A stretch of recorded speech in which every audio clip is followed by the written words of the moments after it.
There is something deeply gratifying about Cenk, Uygur and Hasan Piker discovering that actions have consequences. These Jew-hating scumbags have been banned from entering the UK by the UK government for peddling lies and propaganda, pushing anti-Semitic tropes, blood libels and conspiracies, for inciting hatred against both Israel and Jews in general. But now they play the victim, while blaming the Jews for their ban. Oh, the irony. For years these two have been peddling distortion and outright poison, while presenting themselves as political commentators and social justice warriors. Uygur does it with the subtlety of an unhinged drunken attention seeker screaming abuse across a bar. Piker, on the other hand, is the quintessential champagne socialist, live-streaming Marxism, anti-capitalism and Jew hatred, while adorned in a $600 shirt and designer everything. Different platforms, different approaches, same toxic bollocks. Apparently it's in the genes. Hasan Piker is Cenk Uygur's nephew. A couple of clowns, but not funny at all. The Jerry Springers of political commentary, trading in trash, outrage and sensationalism. They couldn't give a flying fuck about ordinary Palestinians, Lebanese or Iranians. They eagerly pander to the Islamists, giving a free pass to Hamas, Hezbollah, the Houthis and the Islamic regime in Iran. As long as they are attacking Israel, they can brutalise, exploit, sacrifice and slaughter their own people as much as they want. They will still be lauded as brave resistance against the evil Jews. Their actual commentary on the Middle East is moronic.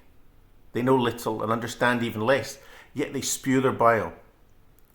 Piker says Hamas is 1,000 times better than Israel, that he would vote for Hamas over Israel every single time.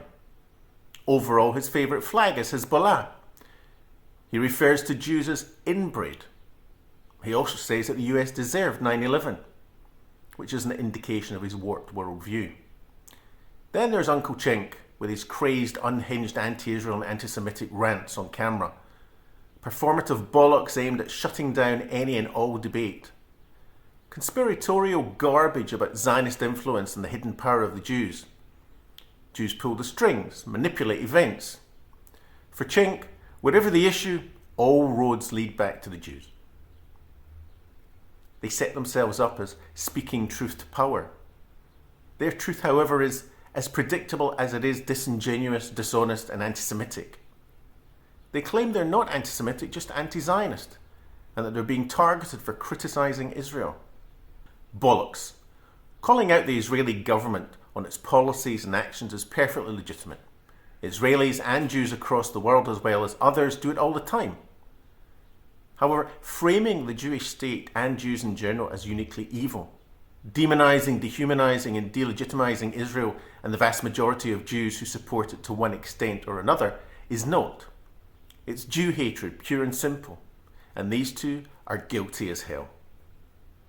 It's high time they were called out on their racism, bigotry and hate-mongering. But they both discovered that Jew hatred and outrage is a lucrative business model. False narratives, anti-Semitic conspiracy theories and sensational accusations with no basis in fact deliver clicks, likes and subscribes. Anti-Semitism in the West has reached unprecedented levels. These two have a hand in driving it. And when the chickens come home to roost, now they're victims. Free speech, fascism, the West is betraying liberal values, they cry.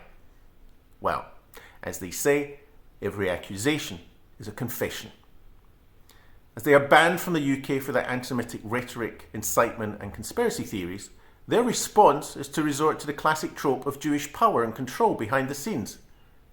You couldn't write a better punchline.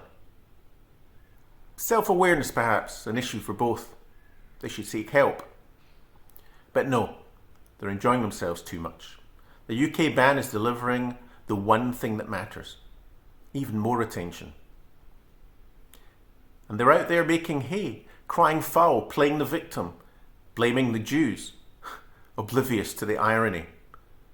Two sanctimonious, morally bankrupt charlatans who cannot bring themselves to consider that it may be their own behaviour that is the problem. Perish the thought. A couple of outraged merchants reinventing and exploiting the oldest hatred for the digital age. For once they've been called out. The response? Just more Jew hatred. More of the same. Which says it all. The rules don't apply to them. And they're genuinely shocked that the UK government could decide their presence is not conducive to the public good. That right-thinking people could object to the toxic nature of their bigotry and hateful agenda. That they're not seen as justice warriors and great humanitarians. They're just a couple of racist punks.